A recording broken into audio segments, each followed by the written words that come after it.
Hey everybody, and welcome back to the board meeting. Today we're doing another R&R episode, reviews and ratings of all the different games I've been playing in the last week or two with friends, family, a bunch of solo ones this week. With that being said, let's jump into that very first game, Jurassic Parts. In Jurassic Parts, players take on the role of paleontologists digging up dinosaur bones. This is a very light area control set collection game where you will be using your chisels to dig out sections of the slab. Each time you chisel off a section of the slab, the player with the most chisels in that area will get the first pick of half the tiles. Then the second most gets to take half of that remaining half, and so on. Also, half the tiles are flipped upside down, so a lot of the times you aren't even sure what you are uncovering. The ultimate goal is to find all the bones to complete a whole dinosaur to score the most points. I thought this was a cute game, giving it a 6.5 rating. This is a good family weight game that if your kid likes dinosaurs, I would highly recommend this game. I do wish it was a longer game with more tiles because the game is over before you even know it. So I think this rating would go a bit higher if it had a few expansions. Next, let's move on to the Oregon Trail Hunt for Food card game. The Oregon Trail Hunt for Food card game is the sequel of sorts to the Oregon Trail card game I played a few months back that I didn't really like. In this game, you will be moving along cards, flipping them over, trying to find animals to shoot for food. If you find animals, you will then roll dice to see if you can kill it, and you win if you can collect 600 pounds of food before you die.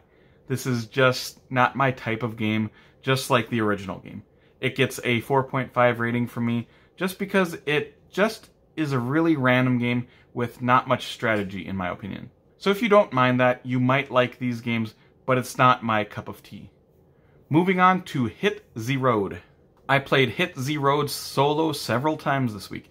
This is a dice chucking game about a family going on a road trip through the zombie apocalypse, trying to make their way to California.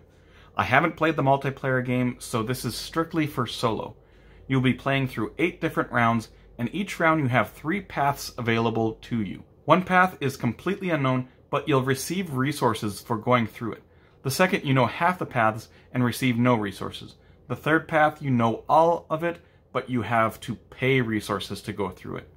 You'll be going through these paths trying to kill all the zombies in your way by spending resources and rolling dice. This is largely a luck-based solo experience, but I have been going through a game in about 20 minutes or so it's very fast. I really like this a lot more than I thought I would, giving it a 7.5 solo rating. I like the speed and swiftness of the game combined with this sort of silly theme. Next is Realm of Sand.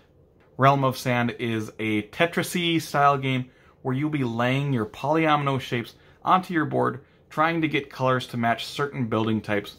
When you do match them, you can spend those colors to build those buildings, which will be worth points at the end of the game.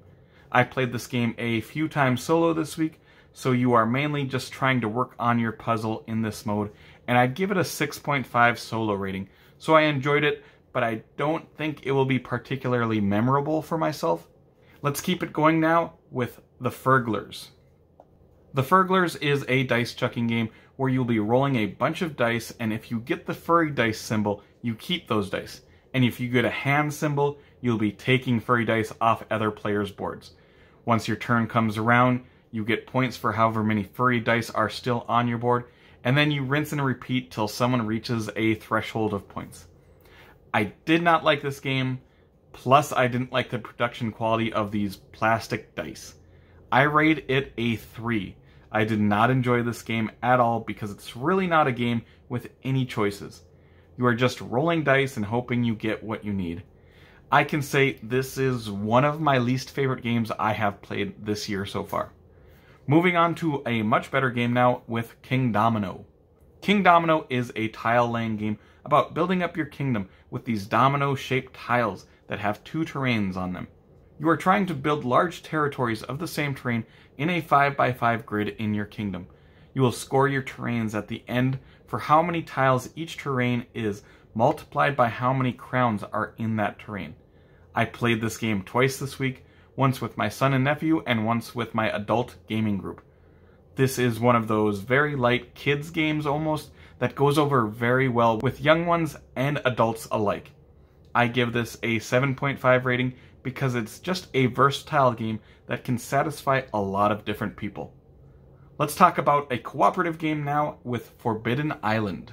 Forbidden Island is sort of a sequel to Matt Leacock's Pandemic. This game is a bit lighter though, but you can definitely see he borrowed a lot from Pandemic for this one. Except in this one you are trying to obtain 4 different treasures instead of curing 4 different viruses. All while the tiles on the board are being flooded. You must find all the treasures and then make it to the helicopter to escape the sinking island. If you like Pandemic, you would probably enjoy this one still, but it's more of an entry-level type of game into his Pandemic series. I like it and I give it a 7 rating. This is also a game I've bought in several times to give away to new people into the hobby to show them a cooperative gaming experience. Checking out now, Bravo. Bravo is a roll and write game where you'll be rolling dice and then choosing a number rolled matched up with another color that was rolled. Then you will be filling out that many numbered colored boxes on your sheet that are adjacent to other boxes that have been crossed off previously, with your ultimate goal being to complete rows and columns to get more points and special abilities. This is one of the crowded genre of roll and writes that has combos going on. I don't think this game is very innovative, but I did enjoy it because what it does, I think it does that really well. I give it a 7 rating and say it is a pretty well done roll and write, though I do think it can be a bit long sometimes.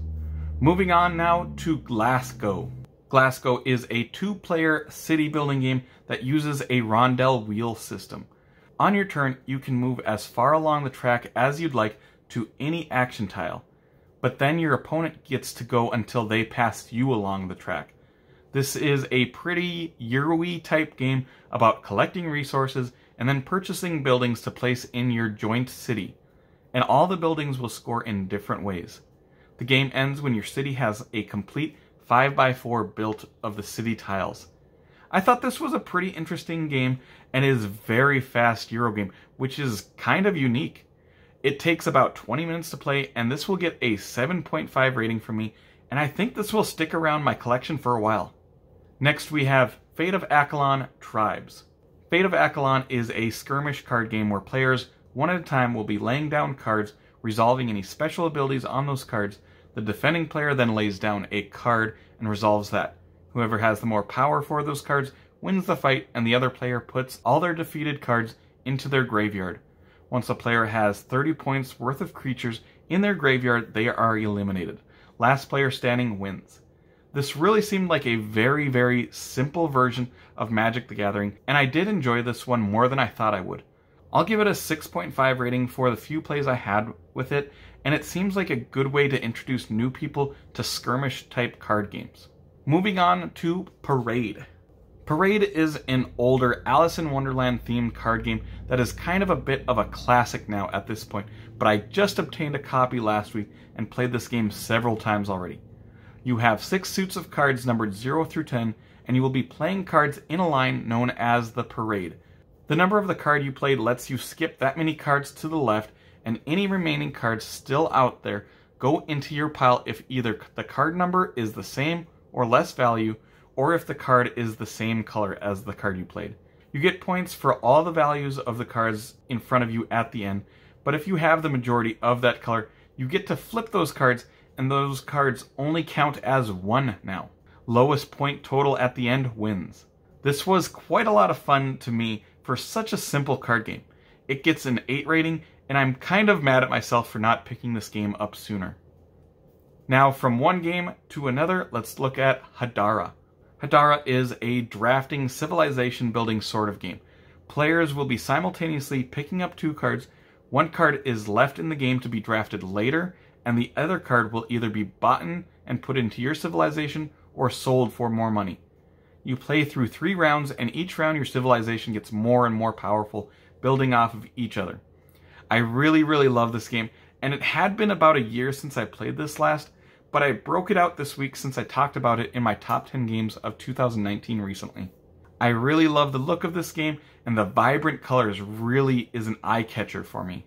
This gets a 9 rating from me, which will make it my game of the week as well, and I highly suggest this game if you like 7 Wonders.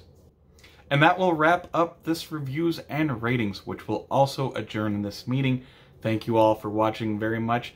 If you enjoyed this content, make sure to like and subscribe to see more weekly content from me, Shane, at the board meeting in the future. Also, make sure to comment below.